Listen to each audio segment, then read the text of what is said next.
महाविकास आघाडी उमेदवार डॉक्टर शोभा बच्छाव यांच्या प्रचारार्थ हिरेभवन येथे महाविकास आघाडी पदाधिकाऱ्यांचा मेळावा संपन्न। याबाबत वृत्तसिके आज दिनांक 24 एप्रिल 2024 रोजी सायंकाळी 6 वाजता हिरेभवन येथील सभागृहात महाविकास आघाडीचे उमेदवार शोभाताई बच्छाव यांच्या प्रचारार्थ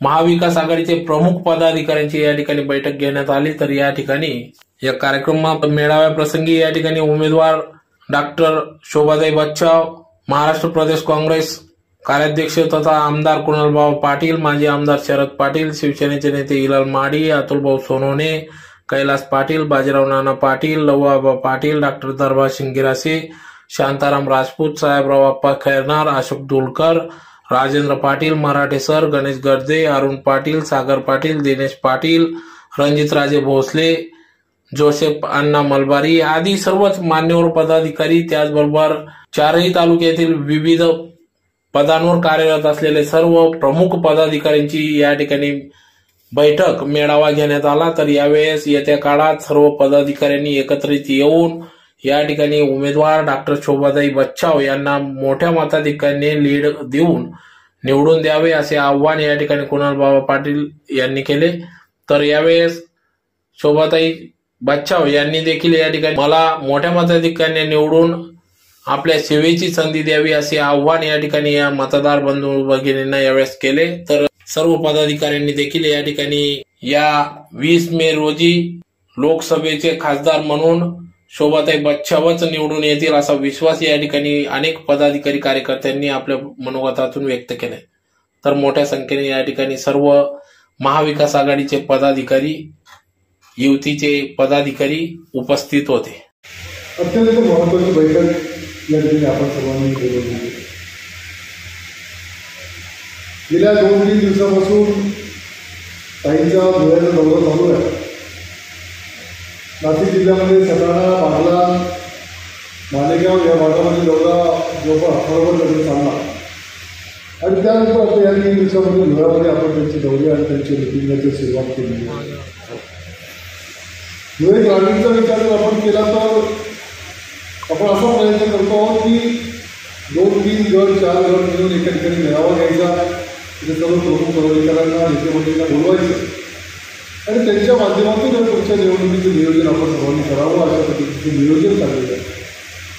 आज सकाळी आम्ही नेरला गेलो होतो। नेरला जवळपास 4 गटांचा मेळावा देखील झाला, प्रचंड प्रतिसाद आणि प्रत्येक गावागावातून उत्स्फूर्तपणे लोक त्यांनी जमले होते।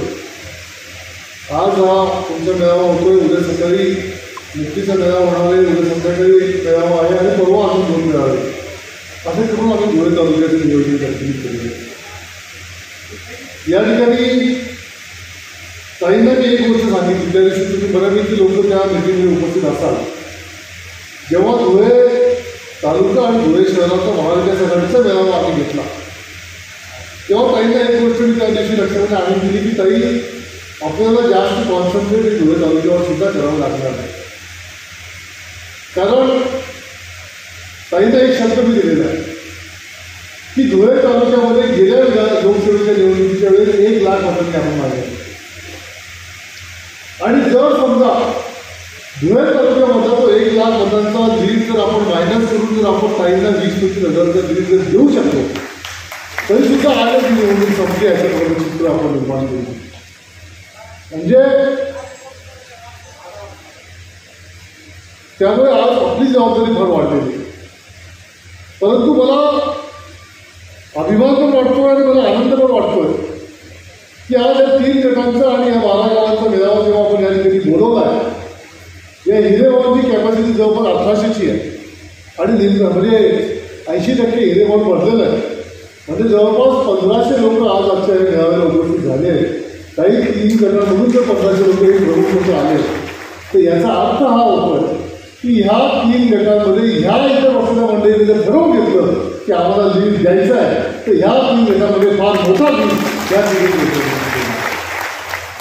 मागच्या निवडणुकीमध्ये आणि ह्या निवडणुकीमध्ये फार मोठा फरक आहे। हिरालालांनी सांगितलं ते अगदी बरोबर आहे। मागच्या वेळी काँग्रेस आणि राष्ट्रवादी विरुद्ध आपण त्यांनी लढत होतो, परंतु ह्यावेळी 3 पक्ष घेऊन कधीतरी आपण लढतो. आज काँग्रेस पक्ष आहे, शरद पवार साहेबांचा राष्ट्रवादी काँग्रेस पक्ष आहे, शिवसेनेचे उद्धव बाळासाहेब ठाकरेंचा पक्ष सुद्धा आपल्याबरोबर आहे. आणि त्यामुळे आता काळजी करायचं अजिबात कारण नाही. कारण या तिघेही पक्षाची ताकद इतकी मोठी आहे की 1.25 लाखाचा लीड मायनस करून तो 25,000चं लीड पण आपल्याला देणे अजिबात कठीण मार्ग. आणि दरवर्षी 1 लाख रुपये जमा करण्याच्या संदर्भात सांगितलेलं आहे. जी काही शिक्षित महिला आहे, शिकलेली महिला आहे, केंद्रीय नवीन भरतीमध्ये तिला 15% आरक्षण देण्याच्या संदर्भात सांगितलं आहे. आशा वर्कर असेल, त्याचप्रमाणे अंगणवाडी सेविका असेल, त्यांच्या मानधनामध्ये दुपटीने वाढ करण्याच्या संदर्भात सांगितलेलं आहे.